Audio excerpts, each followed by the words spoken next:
Hello friends, welcome or welcome back to my channel. My name is Danny and today is another update for Bucket List-athon. If you have not been following along with Bucket List-athon, I will link the announcement video as well as the last update for you down below. It is not too late for you guys to join in and meet some of your goals for the end of the year. And for those of you who have been participating, let me know in the comments down below what has been like your biggest success of the month. I would love to chat with you guys in the comments. First and foremost, I have two Booktuber highlights for you guys. So you guys should definitely go and check out these two channels. The first of which is based on Bella, and Bella currently has 32 subscribers, or at least at the time that I'm filming this. I watched her Booktube Newbie tag as well as her September and October wrap up. And her channel currently, I can't remember how many videos she has, but one of the things I really found interesting about her Booktube Newbie tag that she talked about that I am interested in seeing on her channel is she wants to discuss how to be better at discerning your taste in reading. And I don't know how she's going to do that, but I really like that that concept, and that's something that I myself strive to do, is try and obviously improve my taste, or improve my understanding of my reading taste, I guess I should say. So yeah, I'm interested in that content whenever she happens to make it. She said that she primarily reads contemporary and mystery thrillers, as well as she's gotten into the romance genre a little bit. She currently read The 7-Year Slip, rated it 5 stars, really enjoyed it. She talked about how like there's a specific type of romance that she's really enjoyed that she's diving more into. On her September and October wrap up, she did talk about how she had kind of tried to get into fantasy a little bit with Fourth Wing and did not enjoy it, ended up DNFing it. And so I appreciate someone who can come on and talk about a big book like Fourth Wing and talk about what they didn't like about it. And she didn't bash on the book at all, so don't come for her. She just talked about how it wasn't meant for her, and the fact that she doesn't think that fantasy is a genre for her, which hurts my heart a little bit because, you know, I am a fantasy girly, but I am still curious to see some discussions that she has on mystery thrillers, and then, like I said, on honing your reading taste. The next Booktuber I would like to highlight is Victoria Masters, and you may have recognized Victoria because I definitely have chatted with her in some of the comments of my own videos, so I appreciate you, Victoria, for being here. Victoria currently has 71 subscribers as of, I think, this morning when I checked. Primarily a fantasy reader, so definitely my crowd when it comes to taste in books. I was also really interested whenever I watched, I think it was Victoria's Booktube Newbie tag, and she went through her shelves to show what was on there, and she ends up having a lot of like manga series that I either have read or I'm interested in. I'm not going to remember the name of it. Is it Witch Hat Atelier? Is that the title of it? I'm really interested in that. I'll put like a picture of it so you guys can see. And then I think she also had Spy Family on her shelves, as well as The Girl from the Other Side, which is a manga series I've really enjoyed. I haven't read Spy Family, but it's on my TBR. Also, just on her shelves as well, I saw Ninth Reign and The Blade itself. So I've seen some of the same books that I like to read on her shelves, and so I was excited to see that. Some of the videos are on my watch list. I've not gotten to them yet on her channel. She had her DNFs of 2023, which I really like that concept of talking more about DNFing and being okay with DNFing, because I know a lot of people are nervous about like putting down books. So I appreciate that content. I'm excited to get to that. She also had an anti-TBR. The anti-TBR tag, I think, is what she ended up doing. And she had some of her favorite tropes, favorite standalones, and wrap up some book hauls on her channel. So yes, if you guys are interested in either of these booktubers, please go give them a chance. I have really appreciated kind of digging into some of their content, and I'm excited to see what else they produce. on to my progress in the Readathon. So I am really excited to talk about a lot of the books that I've read. On the last update, I told you guys what I had read, but I didn't really talk about the synopsis or my readings. And so that's what I want to do now. So what I'm going to do is I'm going to scoot over so you guys can have a little graphic of all of the things that I've accomplished this month. And then I'm just going to go through the prompts in order and talk about the books that I've read for these prompts. So the first prompt is 3 physical TBR books. So one of those was The Little Mini. This was the very first book I read this month, I believe. And I absolutely love this. This was 5 stars. This was also nominated for Goodreads Choice Awards, so this also counts towards that checklist as well. And I talked about this a lot on my Instagram account, so I'm not going to give a huge synopsis or talk about this. It definitely was 5 stars. I love the main character in this. His name is Vis, and this book has so many facets of his life. You start out with him as an orphan, and you get to see kind of this progression of his life. You learn about his history and his past. So there is that facet of his life where he was very privileged in his past and kind of took things for granted. And then you see this orphan perspective of him where he has a lot of hardships. And then you also get to see his, I don't want to give too much away, but you get to see him move on from that life as well onto something bigger. This does involve a magic school. It involves a mystery along with the magic school. The world is so massive. The magic system is very cool. This is a will-based magic system, and so essentially you have a hierarchy, and you have the people at the bottom who are giving will to the people on the next tier. Those people give their will to the people on the next tier, and so on and so forth. And the more will you have, the more powerful you are. And so you get to see how it affects the human body, and how these people have kind of come to power, and how people live in this society. And there's definitely some turmoil with this and his past and this new system and what he thinks of it. And so you get to see like the political ramifications and aspects of this culture that he is in, and is not necessarily, he does not want to be a part of it, which I thought was really interesting, seeing him kind of battle with that throughout the book as well. Anyway, I've been rambling about this for a while, so 5-star read, absolutely phenomenal way to start the month. I'm so happy I got to this. Next on my physical reads was The Stone Sky. I did talk about the synopsis of this in my last update, so I won't give you that. I will tell you that I ended up rating this 4 stars. This is probably my least favorite of the 5th season, or the Broken Earth trilogy, but I still really enjoyed it, and I definitely appreciate Leandra for helping me through this series with our buddy reads. It's been a lot of fun, and I'm glad to be done with the series. I am happy-ish with the way that it ended. I do think that I appreciated the first book out of the series the most, so I think the 5th season was probably my favorite out of the series. But I definitely think this is worth a read. I think on one of my sprints we talked about the fact that this book series, each book got a Hugo Award. I don't think it's going to focus since my face is in frame. There you go.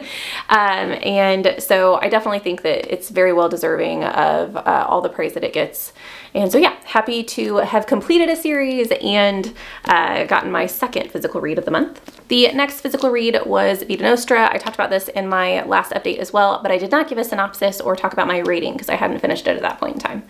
So this book threw me for a loop. I ended up rating it 4 stars. I do think if the ending of this had been different, it might have been higher for me. I still don't know if I would have given it 5 stars, but we talked about this a little bit in the sprints. This book, you start out with a young girl or not young, but teenager, who is on vacation with her family, and a mysterious gentleman walks up to her and essentially gives her a task that is not a normal task, and says that if she doesn't accomplish this task, something bad will happen. And she doesn't believe him. Something bad ends up happening, and so she then follows his instructions. She leaves from vacation, gets back home, and thinks that it was all kind of a dream. And it starts happening again at her home as well. And This book was so weird, and the progression of events, this is a dark academia book. I'm not going to tell you how you get there because I think that's kind of part of the fun of figuring out how this is a dark academia book whenever you first pick it up. It is confusing. It has, for anyone who loves language, I would think that this would be a good read for you. Dark academia, obviously, if you enjoy that. I really enjoyed the writing style of this. This is a translated work, and I think this might be my first, I think this is a Ukrainian translated work, and this might be my first Ukrainian translated work. I absolutely was engrossed in the story. The one complaint I had as I was reading through it is it does not have chapters, so just be aware whenever you go in that it is, like, there are breaks in paragraphs, but there aren't like chapters in the book. The ending, to me, the reason it was a little disappointing was, first off, I'm still confused about what was going on, which I think is probably intentional. This is a series. And I thought it was going in a different direction than it did at the very end. So I do think I'll continue with the series eventually, probably not this year, but I do think it's worth a read for anyone who likes dark academia, and like I said, anyone who loves book about language. I think that this would be a good read for you as well. While we're talking about physical reads, I will also bring up the fact that I did read Yumi and the Nightmare Painter. This was a buddy read with Stevie Reads, so that checks off my list, or my bucket list, for the reading with someone new. Me and Stevie definitely had a lot of fun buddy reading this together. It was very, very cute. I ended up rating it 4 stars. It's not my favorite Brandon Sanderson, and I think I enjoyed Tress more than I enjoyed this. However, I was delightfully surprised at Brandon Sanderson's, it sounds pretentious for me to say his ability, but I was very happy with his ability to write a quirky, awkward romance, because in a lot of his books, he does not write romance. And so I was a little worried going into this, thinking, I don't know that this is going to be his genre, but I really thought that it was cute. Their relationship in this was fantastic. For those of you who don't know anything about the synopsis of this book, you have 2 characters, 2 main POVs that you follow, Yumi and the Nightmare Painter, and they are in different locations, and you follow the very different lives that they live. Yumi lives a kind of a life of solitude, and she is revered in her society, but she is also very isolated and very naive. Painter lives in kind of a grungy city landscape where he also kind of lives in isolation as well. And however, he, instead of being like revered by the people or the society, he is just kind of an average everyday worker and has to kind of work through some of the trials of his job, which includes painting nightmares to essentially protect the city from nightmares. Yumi's job is to stack stones to bring spirits and help cities in her society. And I am not going to tell you how they end up interacting, because I think that that's part of the fun, but you do get to see like the romance bloom between them, and this very awkward, naive relationship that they have throughout this book is just so sweet and cute, and the artwork in this was absolutely phenomenal. There were a couple of reasons that I gave this a 4-star instead of a 5-star. One of them was a trope that happened at the very, very end of the book that I won't talk about here because I don't want to spoil you for anything. And then there was some aspects also in the end of this that were very info dumpy, and so I think that part at the very end of the book I think kind of took me out of the story a little bit. I still think it was absolutely excellent, and I think that if the premise sounds interesting to you, you should definitely pick it up. For the 2 new releases, so there were a couple in the list that I just gave you guys. The Will of the Many is a new release, so is Yumi, and so I'm checking off that box as well. We already talked about the buddy read with Stevie, and I've talked about the other check marks on this list. Just in case you're wondering about like the different colors of check marks, I've been keeping track on like what weeks I've accomplished what. So the darker ones were the first week, the lighter ones are the second week. So the last thing I have to talk to you guys about are the Goodreads nominees. So I currently have read 2. I have read The Will of the Many, which I've already talked about, and House of Roots and Ruin. So House of Roots and Ruin was also a book that I was reading to kind of catch up on series as well, to reach that series goal. And I did not enjoy this book. I rated it 2 stars, and you follow one of the characters from the first series. Since this is the second in a series, I'm not going to talk too much about the synopsis, but you follow one of the daughters from the first book and her own story. I was a little disappointed by that in the beginning anyway, because the first book had a storyline that the author definitely could have chosen to continue and didn't.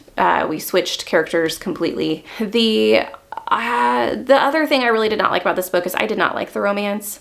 You have a character that you follow that is very, very naive, has not had any life experience whatsoever, and gets swept up in this romance and this thing that's happening at this house that she is at, and I just did not enjoy it. There was an aspect of the first book, and I talked about it in the vlog that I did for the House of Salt and Sorrows, where there are so many bad things happening, and a lot of the characters were essentially forgetting about them, like not intentionally or like not. It didn't seem like it was in a purposeful way. It was just like, hey, all these bad things are happening, but we're all going to act normal. And it was very disorienting to me in the first book. There was a purpose for it in the first book. I won't say more than that. In this book, that same thing happens, where there are all these horrible things happening, and then we all of a sudden have like these like petty everyday life things, and people are just treating it like everything's fine. Especially the main character, who kind of knows what's going on, or is like determining what's going on. And I thought like this was going to be intentional again, that it was going to be purposeful, that she was not engaging with some of the things that were happening or kind of brushing it off. And that's not the case. So I did not enjoy this. I do not think I will continue with the series. I think that the horror aspects of this this is YA fantasy horror, by the way. I think Erin Craig writes horror really well in their fantasy books, but I think that there are some pieces missing for me with the characters and the plot lines in these books that I don't know if I will read from this author again. I have now read 2 of their books that I did not enjoy and 1 that I did. So I'm not saying that I won't. I really like the atmospheres that Erin Craig produces. I do think that they're creepy, but I don't know that that's enough for me to continue with this author. So that leaves 3 spots that I need to fill for my 5 Goodreads nominees. I currently have some of them on Libby. So currently the ones that I have available to me are Monstrilio, Assistant to the Villain, Stone Blind, Victory City, and Atalanta. And I also have The Hanging City on my library holds. I don't have an audiobook for that one, but I have a physical book that I can get from the library for that. So those are my possible Goodreads award nominees that I will get to or try to get to within the month. You guys will have to wait for the next update to figure out which ones I've read. So I am really excited about the progress that I've made so far. You can see I have 3 check marks left, and the Goodreads nominees is one that I'm working on right now. To read from an author that I've disliked, I have a book that I'm waiting on Libby for the hold, so hopefully that comes in prior to the end of the month. And then accomplishing this year's yearly goal, I'm trying to get my page count up to 400. I talked to you guys about that last week. So one of the books that's going to help me do that is I am currently reading The Labyrinth's Heart, which I'm very excited about. This will be another series that I can finish out for the month too. So this is my current read. So tell me in the comments down below, guys, how have you been doing on Bucket List-athon? Or if you're not participating on Bucket List-athon, are you accomplishing any of your year-end goals for reading? Let me know in the comments down below. I would love to chat with you guys. Thank you so much for watching this video. I hope you have a lovely evening, and I'll see you in the next one. Bye.